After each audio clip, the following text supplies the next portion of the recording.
Good day, race fans, and welcome to the Intentional Wreck Podcast, the podcast made by race fans for race fans, from the casuals to the lifelong gearheads. My name is Jeff, and I'm here with my fellow hosts Corey and Finn, and you can find us on YouTube and Spotify under the name Intentional Wreck. And pretty soon you'll be able to catch our own Finn here doing commentary on the Moonlight Racing League starting tomorrow night. So please make sure you tune in on that. We'll give you some more details at the end of the show as well, and also include some links for that. And if anybody is within that community that's joining us, welcome. We're happy to have you. We are coming off what I believe is potentially the final Chicago street race. I know it's the end of the contract, and I don't know how anxious folks are to renew it. We will see what happens with that. I don't think it's a. I don't have a problem with the product. I think it's been fairly decent. What did you guys think of this weekend? Got a little. I think it's got a little momentum to keep coming Yeah. back. It's got a little momentum. I mean, this was. If ever there was going to be an SVG weekend, I mean, it's going to be tough to make one more SVG than this one. I mean, it was what, the first time there was a pole and winner in both series in the same weekend in like 25 years or something. Yeah. Like It's just nuts. crazy. Yeah, Yeah. domination. So Just it was cooked it. cool to see. I mean, Yeah. I didn't watch the Xfinity race. I watched the Cup race, but I mean, what that guy does, he's just, it's like, it's not that he's in a different league. It's like he's playing a different sport. He's I playing will chess and be everybody else is playing checkers, is I will how be that anxious race to looked. see him like when he, because I say when, I don't say if.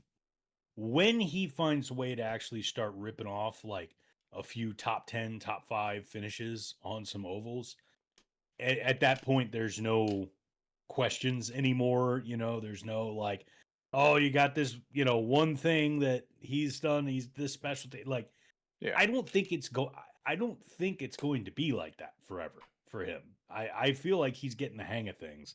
And, I think the thing that stops SVG, to be honest, is him potentially getting bored and not wanting to do it, like, and wanting to go do something else. So, Right. I have a question for you, Finn, about the SVG thing. Yeah, what's up? How would you, because you're the I would say the expert on this of the pod, grade his equipment? Grade his equipment on ovals or Xfinity, or no, so ovals or road course or across the board. Across the board. All right. I mean, I would say, well, first of all, Trackhouse has got a partnership with like the ECR engines, right? So they're running the Mhm. same thing that the Richard Childress guys are running. They don't have a Hendrick deal, so take that with what you will, right? In comparison to where Kyle Busch and Austin Dillon are running every week, right? Um, I think I would consider Trackhouse firmly a B tier team. I would say they're worse equipment than what 23XI is going. I think Toyota is just a little ahead of the curve of everybody that's not Hendrick right now. So what I think is when he's showing up to ovals every week, I would say he's showing up with effectively a 15th place car, depending on Okay. the oval, right? Like raw speed, right? Like could anybody Middle of the packish. Right. I think there's certain places that Trackhouse tends to be good at, but how much do you credit to just Ross Chastain being a really good race car driver as well? But I do think we're talking about a mid-pack esque, on the right day they can have top 10 speed. Now, what is SVG? How is he able to translate that? Well, we see whenever he's comfortable and confident, it immediately becomes the best car on the track by a country mile. And Yes, that's what blows me away. it is. I mean, so you mentioned a point like, is he going to get bored? And I went back and I watched a little bit of him on the Dale Jr. download when he first won Chicago, and then how some of the other drivers were talking about him in the past couple years ago, and everything from him seems to be he's kind of over the V8 supercar. Apparently, they made some changes on their side a couple years ago to the way that the cars work, and he said that everybody's got the same setups. There's a bunch of rules on. It was funny because his complaints were very much what we see, which is spec cars. Everybody's got the same car. There's the rules. The setup window is very small, and the adjustments you can make. Everybody's running the same tire pressure. So he was like, you go out there, qualifying's fun, and then we go out there and we race, and everybody's tires come up at the same time because they're all running the minimum tire pressure. And then, so everybody comes out at the same time. Everybody's running the same setup. Everybody's running the same cars, and it's really hard to pass. And you guys are just riding around. And then he said when he came to NASCAR and he watched a Nashville race, and then even his time in the car now, he talks about how much it's just go constantly. And watching SVG in his supercar days, like that, like there is no coasting. There's no laps off. There's no. If he can attack you or make time up in a corner, he will. And I think that's what attracts him to NASCAR is there's no chill. There's no, hey guys, we're in the back. Let's go. In fact, the back is where some of the most cutthroat racing is in NASCAR. Because everybody's fighting for positions on these restarts, and everybody's trying to get up to the front. And then, of course, the road course is like that. So the weekend was incredible by him. I'm going to throw a little iRacing thing in here because I did a Chicago street race in my league, my Sunday morning league, and finished 4th. I was the last car in the lead lap. We have a guy who's a 7,000 road rating guy in the league. And he was 3 seconds a lap faster than everybody. So he kept a clean race outside of that video I sent you guys where I was turning. It was a long straight. I'm turning right, and as I'm turning right into the corner, a car comes out like he's pulling out of his driveway. I don't know if you caught it. Or you saw that video, Corey. I know Jeff saw it, but it was terrifying. What? So the thing is, when I watched that video, and I know it's like off topic to that, but holy crap, what a scan, by the way. Oh, game's incredible. Just the scan that they did for that track is awesome. So here's the thing, Jeff, little history for you. When they were envisioning Chicago street race, they made it in iRacing first to test the concept. Proof of concept for the race was on iRacing. So that was a big thing that even led to the event occurring. Now, obviously, they've scanned it. But yes, like, I'm watching, even the, like, little turn right, like the left turn only, like, painted signs. Like, I saw those that they on the track on ours. Like, literally, it's perfect, right? Let me tell you, we've been in super speedway racing where we are nuts butt at 200 miles an hour flying, right? And you know what it's like, Corey, to be like, all right, breathe. Yeah. I need to breathe. I don't think I've ever had anything like the Chicago street course. Yeah. It is literally, one mistake can change your lap, but like on a super speedway, one mistake, somebody else's mistake is a wreck. You take a single turn off or get brave in one turn and think your tires are hot enough to brake later than you should have, you're in the wall. Yep. And that gave me a huge perspective of going into this race of watching it again. It's just like, holy shit. Like the concentration, those guys are out there clinging for dear life. And then you have a guy who is in his zone, in his world. Right. And that's how it was in the Xfinity race. He had new tires, and it was just a matter of when, as he's just hawking people down the field. And a late caution came out and ended up making it a green flag or green white checkered, which he ended up beating Zilich, the young road racer. But Zilich was about 2 seconds ahead. SVG had passed everybody, and he was running him down, and that was setting up to be a cool thing. Like, can Zilich, a road prodigy himself, hold off SVG on new tires with about 5 laps to go is what it was. That was setting up to be sick. He ended up, again, green, white, checkered. Zilich kind of botched the restart a bit, let SVG get to his inside, and then he got cleared in the turn 1. So that was, impressive performance. I know we expected it, but it's different. That was dominant, though. That was dominant. Again, that's like, to say that it was expected. Sure, it was expected, but that is, I'm not pulling a word right now. That's just doing your effing job, in the words of Bill Belichick, right? It's going out there and performing what you can do.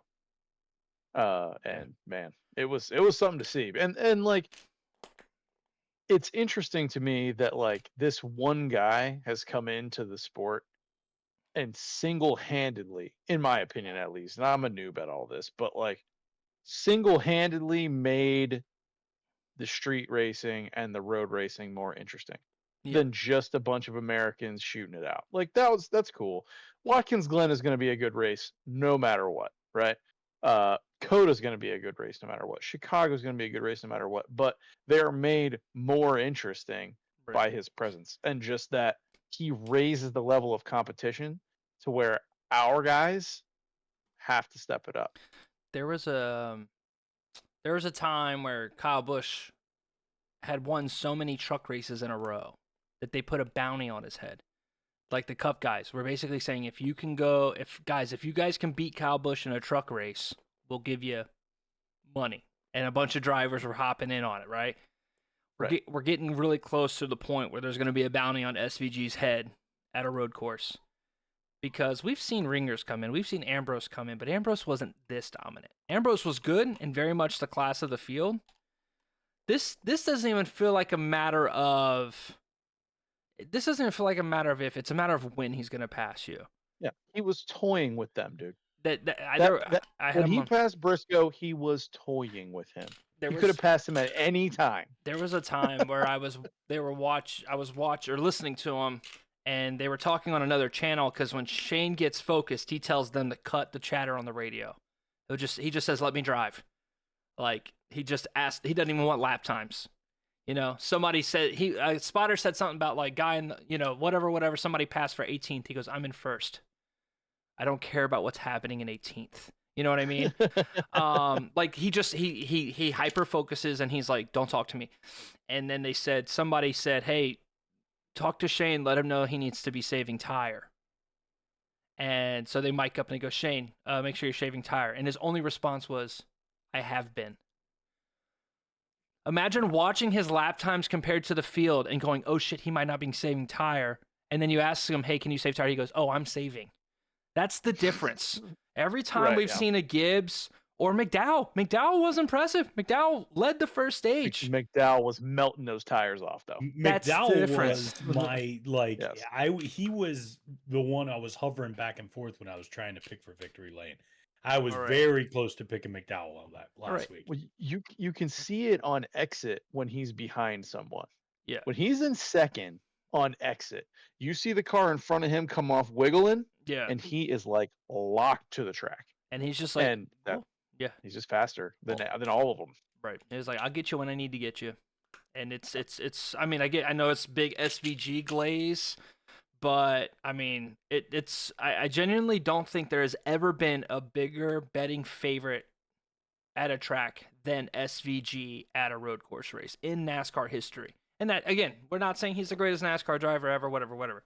But if somebody comes in and is like, gun to your head, you've got to bet on a driver to win a race this year. What are you doing? And it's SVG at Chicago street course. You know what I mean? So, and hold on to one of your other points though. I'm sorry if like you brought up like the glazing, but like if you tuned into this or any other NASCAR podcast show, whatever, and expected it to not be the Shane Van Glazbergen show. And expected that to not be the thing after he swept Xfinity and Cup and got pole for both of those. You're nuts. So there's you knew this was going to happen. Right. So no, sorry. No, I mean, and we're going to cover more things about the race, but we might. How about this? ChatGPT this week. When was the last time somebody swept Xfinity Cup back-to-back weeks? Because he's doing the Cup race and Xfinity race next week. I don't think it's ever been done.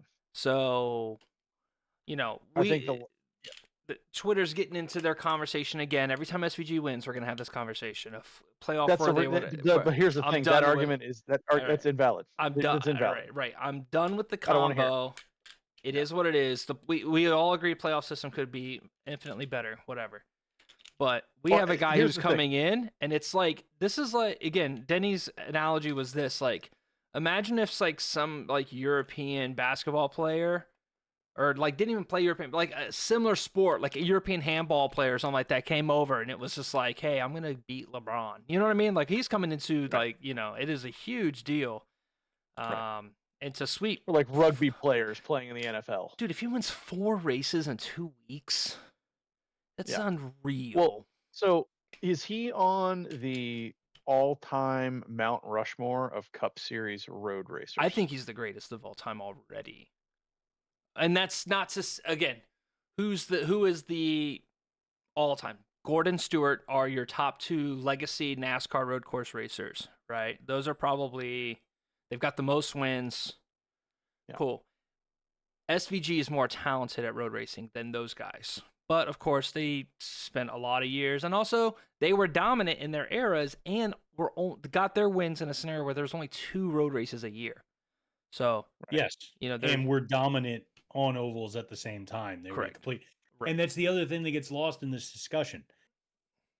Like SVG didn't join NASCAR to just be the guy who's good at Right. road racing. We've watched other drivers come in and be ringers, for that Right. particular thing. He came here so he could also get ovals, and that's why I say, watch out, Right. Well, because if he figures it out, people are right. cooked. Yeah. I get the sense though that he's here to win on road courses and have fun on ovals, right? Like Right. he's trying to win, make no Right. mistake. But like I think he looks like he's having a lot of fun on ovals because it's different for him.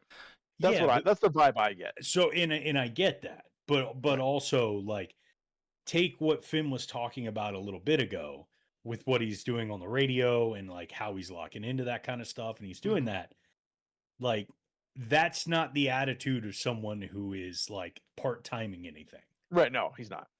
So like, because I get what you're saying, but also at the same time, like, it's kind of hard to take that and also believe that the dude is telling his own team to basically shut up, I know what I'm doing. Right. I know this better than you, to his crew chief. Right. And to think he's out like, jolly good fun on all the others. So. Well, he started racing dirt oval in New Zealand and Australia. So like, he obviously that's not translating because he was a kid and like, what we call quarter midgets, they call it speedway. But what Justin Marks put out a statement that said, listen, say what you want about everything, and I'm paraphrasing here. NASCAR is about sponsor deals. How do you get fast is money. How do you get money? Sponsorship. How do you get sponsors? Return of investment. You know what I mean? Return of investment. Denny made a statement that when he had a sponsor, I can't remember what it was, they would say, if you're not going to win the race, wreck the car. Because if you wreck, you're on the screen. You know what I mean? Right. And you're getting airtime. Like a sponsor straight up would tell Denny that, right? If you're not going to win it, just try hard to wreck it. Not intentionally wreck the podcast bin, but SVG. You said the thing, everybody. SVG is being on SVG's car these 6 races out of the year, these road course races out of the year, and now the All-Star race because he keeps winning races, so he's guaranteed the All-Star race now. So the All-Star race and the road course races, you have an opportunity to get a ton of eyes on your sponsor on the car. Not only that, he's a playoff driver, so the team's guaranteed to get at least 16th place money from the standings, as well as sponsorships are getting to be, on a playoff car. As much as we all might scoff at it, that's the reality, and it's a big deal because that's just going to bring Trackhouse more money. So SVG, even if he goes there and runs 20th all the time at ovals, and he wins 4 races a year, three out of 6 races a year, the return of investment's positive for Trackhouse and just makes them a better team, and in turn might make him perform better on the ovals because they've got it's all going to feed back on itself. The better he does on road courses, the better he's going to do on ovals. I think he's going to come around. I think he's way technical. He's so technical. This isn't a guy that's, this isn't a money driver, right? This is one of the best drivers in the world. I think he's just getting used to it. And with our lack of practice, we talked about this before. But either way, super exciting to see him go for back-to-back sweep. I'll have to Google to see. I mean, if anybody did it, it's Kyle Busch. Probably that I can think, or somebody way back in the 80s or something, or I don't know if Petty even did Xfinity, if that was even around. So let's talk about the rest of the race. So you guys saw the Bubba 48 stuff. Did you guys have strong opinions on that? You guys duking it out for 7th place or whatever that was.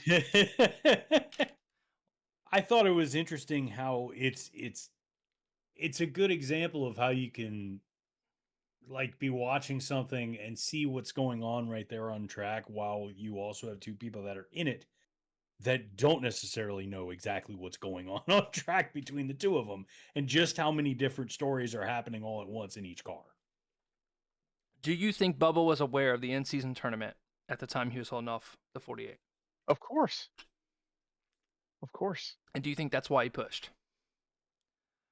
I mean, I don't know. Like, he'll never admit it. We'll never know it for sure. But And to Sure. and to set the stage, $1 million on the line. right? To set the stage, there's the in-season tournament. All these, it's like a bracket style, and drivers are paired up head to head against other drivers, and the winner at the end of it, in 3 weeks from now, gets $1 million in the middle of the season. And these two guys found themselves at near each other. Actually, you know what's funny? So what happened was, some of these guys were going to stop the race. Like Bubba pitted at lap 29. The 48 pitted at lap 29. There's a bunch of guys, Briscoe, another one, they were up front. And then there's the rest of the field that had tires behind them. SVG was one of them. And it was just a matter of, can they get a big enough lead? Did they save enough tire? Whatever. Well, they didn't. The SVG flew through everybody. But the 48 and the 23, same tires, end of the race, within 3 positions of each other. I was like, all right, well, this is going to be exciting, something to watch while we watch SVG take off. And the 48 dropped like a rock, dude. I mean, it was bad. And at lap 55, I guess 48 was like, listen, the only way we could have a chance at this is if we pit for tires and hope something happens. So they pit for tires, and the rest of the guys driving around. Then there was a caution. It wasn't the Cody Ware one because that ended the race, but there was a caution. I think it was the ambulance. There was a caution because an ambulance had to cross the track to get to help somebody, and I guess in the crowd or something. So as a result, the 48 ended up kind of in the mid-teens, and then on the restart, somebody bended into turn 1, and the 48 got by it, and next thing you know, he's 2 spots behind Bubba on almost like 30 lap new tires. So there was just to be clear, there was no chance the 23 was holding off the 48 for the last 10 laps. There's zero chance. It was going to happen eventually. Reddick even got by because he was holding him up, but that's about all he was going to be able to do. Eventually, the 48 was going to clean him. It seems like after the race, Bubba kind of admitted that he kind of got himself into that mess and spun himself off the nose. I didn't think it was anything other than hard racing. I don't have anything against Bubba for it. He spun only himself out, so I can live with that. Y'all know I was proud of Alex. Don't live. Finally. Yes. I mean, they both were just sending it. Like, there's no, it's no one's fault. There's just going to be, I mean, either one of them is going down or both of them are going down. That's usually the way that thing is going to work. It wasn't like they were just going to decide to stop beating and banging on each other. If it was even tires, I'm even more okay with it. But somebody's got to tell Bubba, hey, dude, we've got 10 laps, 2.5 mile track. Like, there's too much time left in the race. He's going to pass us eventually. His tires are only going to get better. Our tires are only going to get worse over this stint. You've got to let him by to live. And that's the only downside is, yes, the 23 was fighting for the in-season tournament. Also, the 23 hasn't exactly been up front lately. He's got points to worry about. So he kind of ruined his whole day. Didn't really make the most out of the fact that Hocevar took a third of the field out early in this race. Byron had the clutch issues, was pretty much a non-factor all day long. Anything else relevant? I mean, again, the McDowell stuff was fun until Cody Ware going 100 miles an hour into a tire barrier. Dude, do you see that guy with his flag out? Yes. Dude, all right, listen, I don't... Terrifying. I mean, especially with it being recorded. Like, imagine that video, but, like, if that guy turns and his arm is literally gone. Like... Yeah. And it's crazy that even speaks to even how fast Cody Ware was going. The guy didn't even process it until the car was already in the barrier. The car was by him. Yes. By him in the barrier, and then he did the junk. It's like, no, dude, too fast. Yeah. Got to get out of the way. Man, and you know what's? I was listening to Cody's spotter. They were talking on the radio during the thing, and he's driving, has a rotor failure, hits the wall at 100 miles an hour. on one of the longest straights on the track. And while it's happening, they're talking, the spotter and the crew chief are talking about where he's locking up his tires. And then it happens, and then you just hear a spotter go, and we're in the tires. It's like, dude, he might be dead. Like, let's have a little bit more urgency. Yeah, like I understand you're trying to be locked in, but also let's look out for the people factor of it all. There's certainly a way to say that. And granted, and that's another thing we talk about, like road course racing and spotters, right? Is these guys have to have multiple spotters on this track. And that kind of, there's a lot of blind spots for the spotters, and that was a big scenario with like the host of Arson. You know, people spun, they're not able to get that information relayed quick enough, and that took out my chance at victory lane with Will Brown just eating it. Who was your driver this week, Corey? I had Chastain. Yeah, Chastain was just kind of around, but but we never did victory lane. I guess we'll go ahead and give Jeff his victory lane here. I think that's about all we wanted to cover for Chicago, right? I mean, great race, weather held off, and I was a little concerned with no weather. Would the race be good? Because last couple times the weather's helped create passing and passing lanes. No, it was fine. I didn't have any issues with passing and any of that. Plenty of suspense. Yeah, all around, I think it was pretty decent. I was intrigued to see how the timing was going to work out, because it was like weather, then not weather, then like there was already, as we were building up to the race, it was like, be prepared, weather's going to hold this thing up, and it didn't. Yeah. Like there was just the race was fine. Chicago deserved a rainless race. They did. Yeah. They did. Yeah. 3 years of doing this. After the last couple of years, absolutely. So I mean, yeah. And then I'm excited for Chicagoland coming back. Looks like that's going to be what happens, and that's going to be exciting in this car. So, but without further ado, if y'all don't have anything else for the race, I think we let this man talk for a minute. His weekly minute. All right, I'll take my minute. I've got a hodgepodge of things, since now it's just become a regular thing for me to have to come up with something to talk about here. Go ahead, keep shaking your head, bud. Beat me then. But bro, I mean, props to, before you go. This is a generational fucking run. Like, I'm just telling you, I have been putting actual thought into these. I don't think I've had a victory lane in 3 months. Seriously. It's been 12 to 15 races since I had a victory lane. I feel like Race Perdamus, dude. Like, that's where I'm at right now. It's bananas, the heater that you specifically, and like the heater you're on and the yips that I've got are crazy. But kudos to you, man. All right, so I will dedicate my minute for one. Talk about one hell of a finish at Mid-Ohio on Sunday. Oh my God. Alex Palou on his just greatness run that he has been on this season, dominating fields, absolutely killing it. The cars they've been giving him are absolute rocket ships. And we get down to the last, I think, like 6 to 7 laps. And we're coming down the home stretch, about to close the lap out. And on this one lap, like, Palou has gapped so many people, and he's got plenty of space, and he's in great shape for him to potentially make a mistake. And he makes a mistake, and he puts it into the grass a little bit. And this would have been fine if there was anybody else in the world behind him except Scott fucking Dixon. And this man hunts him down like an eagle snapping a trout out of the river, and just bam, makes the pass, gets through, and then just cooks the rest of the field for the race. And the great Scotty is now, like, I want to say he's like 20 seasons in a row with a win.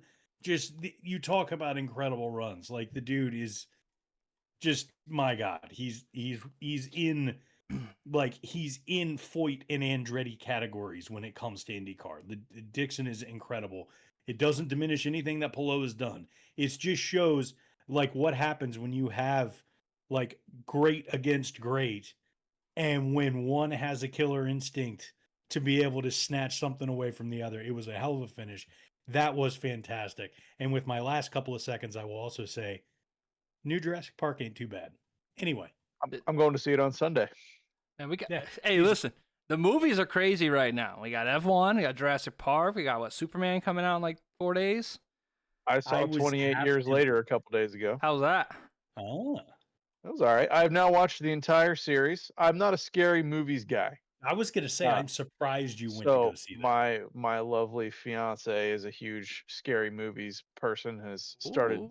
having me dabble, but I watched the whole series and it's cool. I gotta say I watched the first one last, and I wasn't impressed with the first one. 28 Days Later was kind of meh after seeing the other two. I don't know. So If It's a you bit want hot one take. that's not like in the gonna super creep you out category from like years ago, but it's generally just a fun watch to go back to, is It Follows. That's a good one. Okay. That one's fun. I can give you some recs, so you don't have to do the Yeah. movie rec pod here, but it's hey, listen, we get weird with it, okay? yeah. All right, Darkness Falls, The Ring. Mm-hmm. Let's throw it That was back. what that was. The Ring is what Amber told me. Amber said if you're like, because I like the paranormal thing, right? I don't like blood and guts and gore.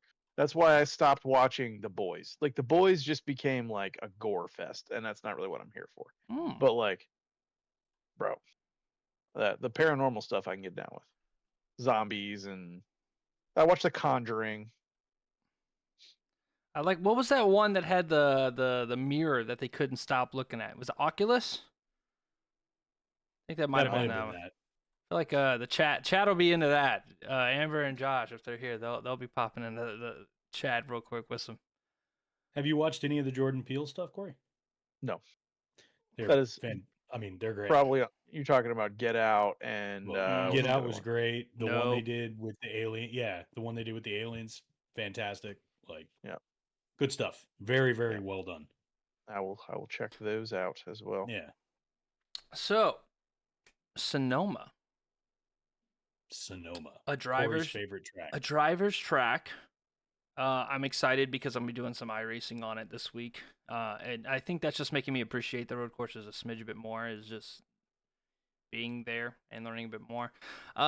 Again, Corey's point made a lot of sense earlier, which is SVG's existence is going to make this race more interesting because now it's, can he pass here? You know what I mean? And the answer is yes. You're right. I think he will. I'm a little. This is such a weird part of the season with like four road course races and 5 races type deal. Yeah. 3 out of 5. It's really starting to make you forget a lot of names. When was the last time I heard Kyle Larson's name? You're about to. Oh, you think so? It's Sonoma. Yep. Okay. I mean, he's quick there. He won last year. But there's By a lot 5 of seconds. Yes, that was a tire strategy call though. Like that was good. It was exciting. It didn't just like dominate. He had to drive through the entire field, catch them, pass them. So. Spoiler alert, I'm picking Kyle Larson. Even though I'm not going to be on the pod next week. That's fine. And I'm not actually even going to watch the race. I'm taking Kyle Larson. I mean, Denny's fast there. Denny's been on the pole a handful of times at Sonoma. Just can't seem to get it done on Sundays.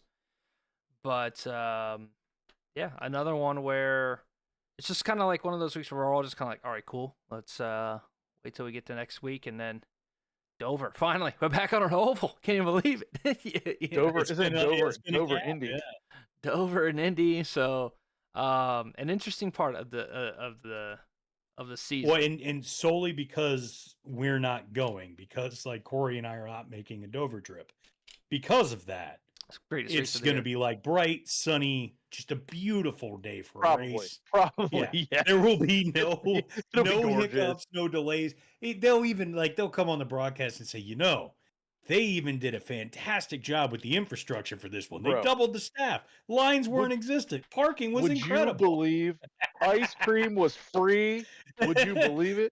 They gave everybody free ice cream. It's like, hey, happy Corey and Jeff aren't here day. It's going to be amazing. Yeah. All the suites come with back massage, A little spa day inside of the track suites. Yeah. Go And no F more wedding yourself, chicken. San Diego.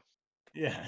So just all wild stuff. Yeah. Well, That's what'll end up happening. But I will be excited to get back to that because we're like Sonoma is going to be fun. Because the other thing to take into consideration right now is that if we're looking at the standings, like the most wins any driver has is 3 right now.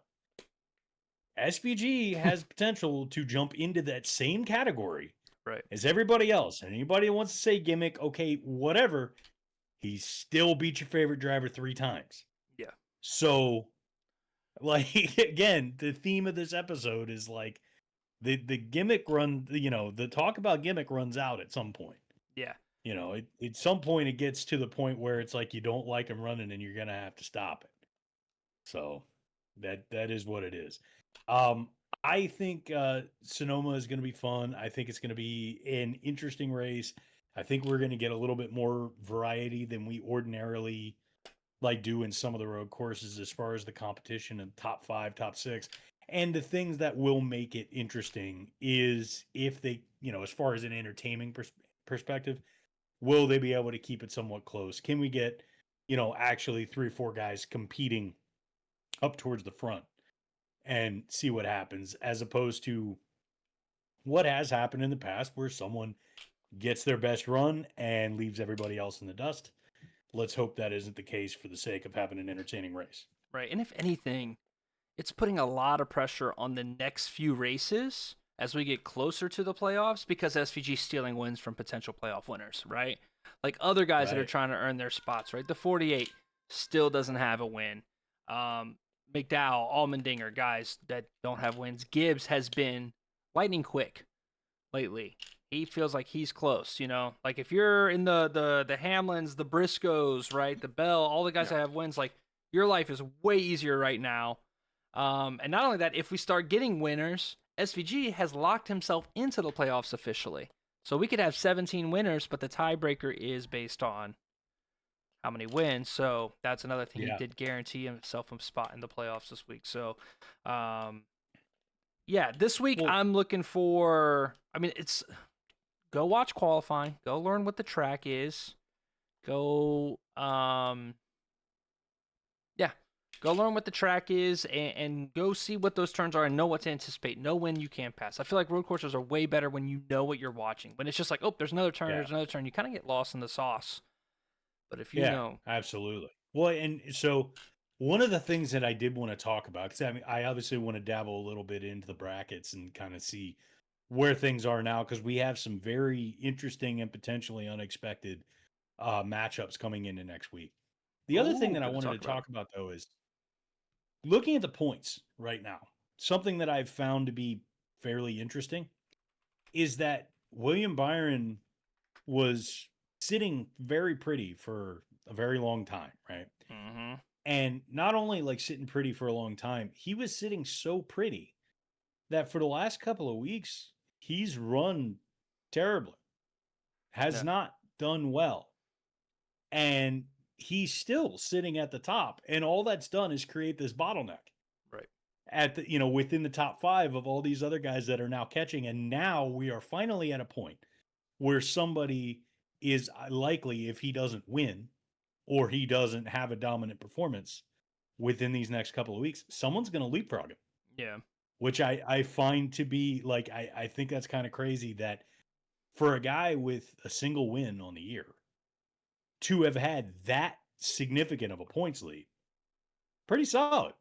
Yeah. So it makes for an interesting story. The top 3 drivers of the year, Bell, Byron, Larson, have largely done nothing over the last handful of weeks. I think we're coming on almost 5 weeks of not even on screen. You know what I'm saying? Like I've seen more of AJ Allmendinger than I've seen William Byron and Kyle Larson lately, right? That includes the Atlanta race. They got caught up in the big one, right? In fact, right now, for the first time in NASCAR history, Ty Dillon is more of a draw than Kyle Larson with this in-season, that is wild. With this in-season tournament stuff, and we'll go over those real quick before we do our picks. But no, I'm not concerned about any of those guys. It's just super interesting that, in this phase of the season, the headlines are SVG, Ty Dillon, and all just this weird summer thing going on. But I think these teams are ready. They're gonna lock in when those playoffs come back around, and I don't think there's anybody that was a champion contender that isn't going to be a champion contender come the fall. So if anything, I'm just I, excited to see if the 19 joins the fold. I gotta tell you something that I just thought of re the whole SVG thing. Mm-hmm. He is now 5th in playoff rankings. Yes. 5th. He might be able to So, point his way into the next round and then win the yes, Roval to get to the that's next what I'm round. saying. There's the first round is the only round without a road course. Yeah. No. And if he's yes. So there's only one road course in the playoffs. It's just the Roval. Are you sure? Yeah. I don't think Watkins Glen is a playoff race. Oh, that was last year, wasn't it? I think so. I don't think. But the Roval's in the second. The Roval's in the second round. Correct. Okay, so right, but like still. Oh, is Dude, it third? Oh shit! I'm thinking there's a round of 6. Yeah, I don't even want to go to the playoffs. Oh, wait a second. No, I was wrong. It's the end. It's because it was the month change when I was looking at it. It's the last race of the round of 12. Got you. Yep. So he just has to make that. Yeah. Right. Yes, it is the last race of the round of 12 Roval, and then so yeah, there's only one. You're right. I'm sorry. I was off, but still, it's going to be interesting because it's going to give him a pass, probably on Darlington, Worldwide Technology, and Bristol, 3 tracks that I can't imagine him doing real good at. Yeah. And then you all of a sudden start talking about that's crazy, dude. That So- second win is Huge. it's gnarly. And one I more am surprised. gives him a bigger buffer. It kind of surprises me, like given his a bit, like his shifting, braking, and like just everybody talks about his footwork and stuff, and just like his ability to like really like be one with the car, as cliche as that sounds.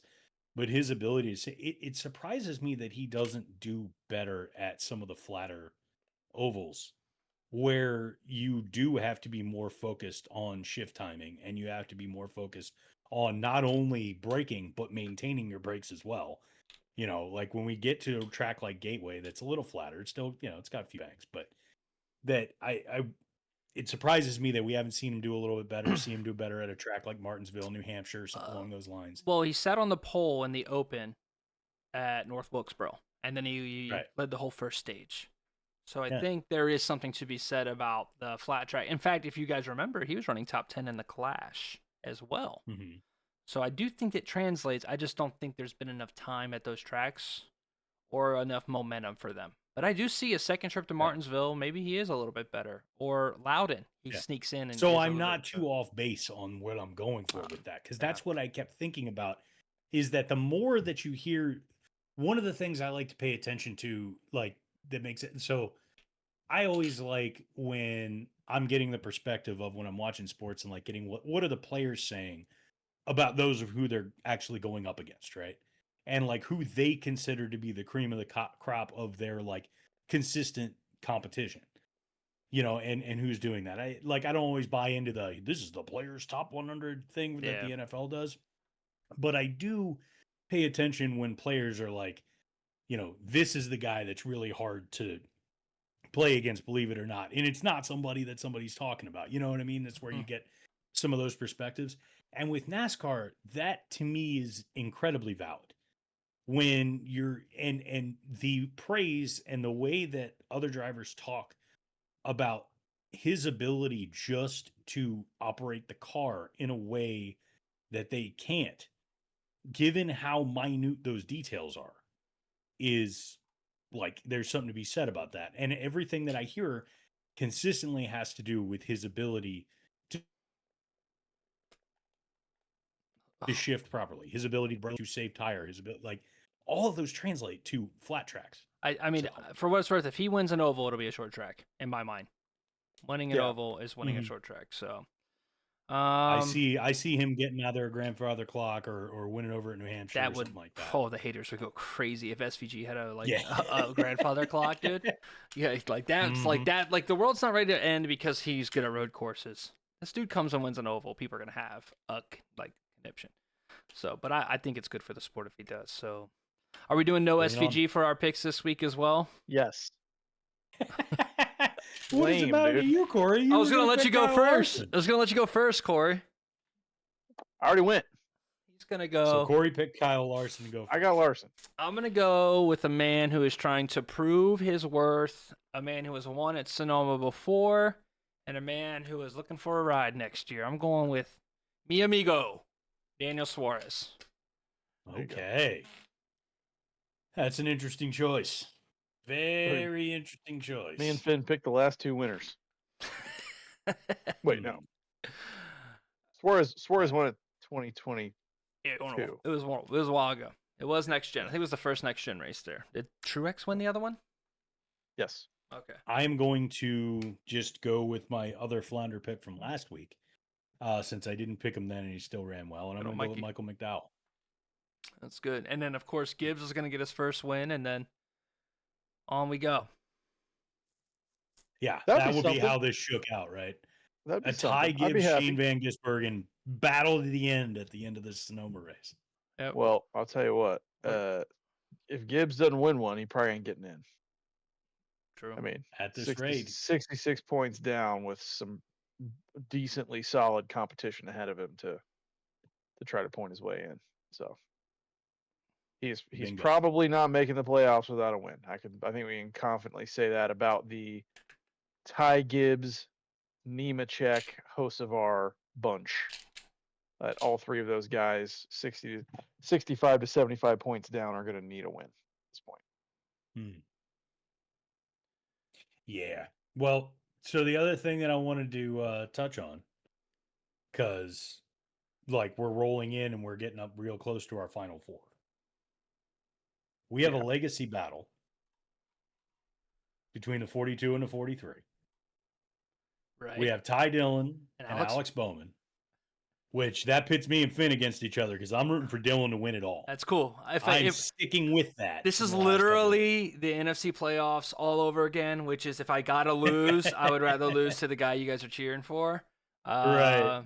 You guys won the last battle, so can I get this one, please? Oh Right. God. Jesus. Well, I guess. Jaden man, Daniels deep ball to De'Ami Brown is in my nightmares. De'Ami Brown, you didn't even keep him. He's a Jackson. Noted Jacksonville Jaguar, De'Ami Brown. UNC Tar Heel, even worse for a Duke fan. That's right. And then you got Ryan Priest and Tyler Reddick. That's going to be a banger.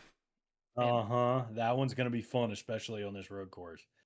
And Ty Gibbs and Zane Smith. Yeah. There are no powerhouses left. None. Maybe Reddick? Dude, give me give me Ty Dillon versus Gibbs. Ty Gibbs. Yes. For the Nepo tie. Battle of the ties. The battle of the ties and the battle of the Nepo baby. Actually, Ty Dillon's not Nepo babies. I mean, technically the cars are RCR funded. So, but like, yes, give me that. Give me chaos. Give me better. Let them tie at the end. Give me a tie of the battle of the ties. Honestly, that'd be the worst. This bracket will never happen again. Nah, dude, I love it, dude. It gives us something to watch, man. Imagine I'm with it. I enjoy the bracket thing, but like this is not how NASCAR wanted this to go. They didn't want all their heavy hitters out by the round of 8. Dude, like I get all the big swingers are gone. Yeah. Well, I mean, technically, like you have a 2311, you have a Hendrick driver in. They at least can lean on that factor. There are storylines. You have a JGR driver in Gibbs, kind of. Right. So if you go, well, that's not kind of, bro. Like Ty Gibbs he's a Joe Gibbs driver. Like there's not really any other way. He's a Joe Gibbs driver, but I feel like is that the worst car in the stable? I feel like it is. Right now, absolutely. Oh yeah. But it's damn quick for the worst car. Yeah. Yeah. So yeah, we'll go with that. I think the brackets are going to be fun. I want to see some chaos. I think it'll be, very interesting.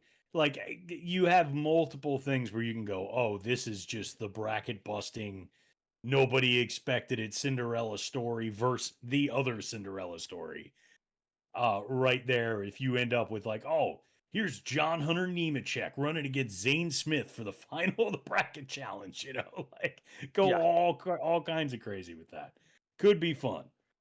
So yeah, we've got some fun heading into Sunday. I think those are good, but I also think that yeah, I think that's gonna wrap things up for us this week. I think we've pretty much covered it. Oh yeah. Please make sure that you check us out on YouTube and Spotify under the name Intentional Rec. Also, be sure tomorrow night, check out Finn on commentary for the Moonlight Racing League. That'll be his first race. Get in there, take a look. You can find us on the socials at IntWreckPod. That's at IntWreckPod. Let's go to wine country on Sunday, boys. Everybody have a good weekend. We'll catch you next week. See ya. Peace.